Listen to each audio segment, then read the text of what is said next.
আসসালামু আলাইকুম, বিসমিল্লাহির রহমানির রহিম। আপুরা ভাইরা কেমন আছেন সবাই? আশা করি ভালো আছেন। আমিও আলহামদুলিল্লাহ ভালো আছি। আজকে এত গরম, এত রোদ, এই রোদের ভিতরে আমি আজকে জাম্বুরার ভর্তা করব। তো এখানে আমি একটা জাম্বুরা নিয়েছি, আর এই জাম্বুরাটা অনেক পাকা ছিল। আমার একজন আত্মীয়, উনি আমাকে এই জাম্বুরা দিয়ে গেছে, বলতেছে খাওয়ার জন্য। তো 2 দিন বাসায় ছিল, এটা আর কাটাকাটি করি নাই। তো আজকে এত রোদ, তো চিন্তা করলাম যে রোদের মধ্যে টকটা খেতে ভালোই লাগে। তখন আমি এটা নিয়ে নিলাম জাম্বুরা ভর্তা করার জন্য।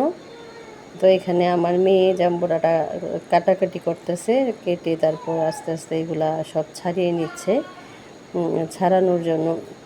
আর জিজ্ঞেস করতেছে কী দিয়ে ভর্তাটা করব। আমি বললাম যে শুকনো মরিচ ভেজে তারপর শুকনো মরিচ দিয়ে ভর্তাটা করব।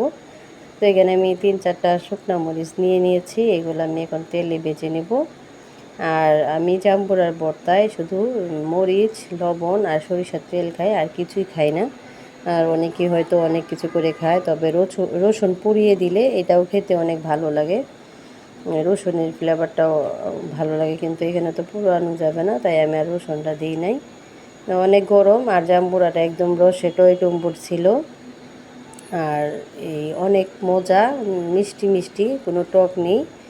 অনেক জাম্বুরা আছে যে টক লাগে, খেতে ভালো লাগে না, আর এটা একদম রস টপ টপ করতেছে। আর এটা খেতেও অনেক সুস্বাদু হয়েছিল।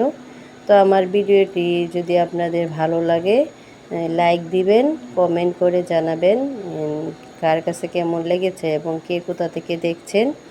আর অবশ্যই আমার চ্যানেলটা সাবস্ক্রাইব করে দিবেন। আর যারা আমার সাথে আমার পাশে আছেন, তারা তো আমার পাশেই আছেন, থাকবেন।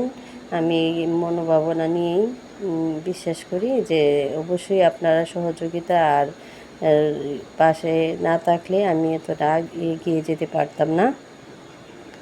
তো সবাই ভালো থাকবেন, সুস্থ থাকবেন এবং আমার ভিডিওগুলা দেখবেন। আর বেশি বেশি লাইক দিবেন, শেয়ার দিবেন এবং কমেন্ট করবেন। তো এখানে এখন আমরা ভর্তাটা খাবো।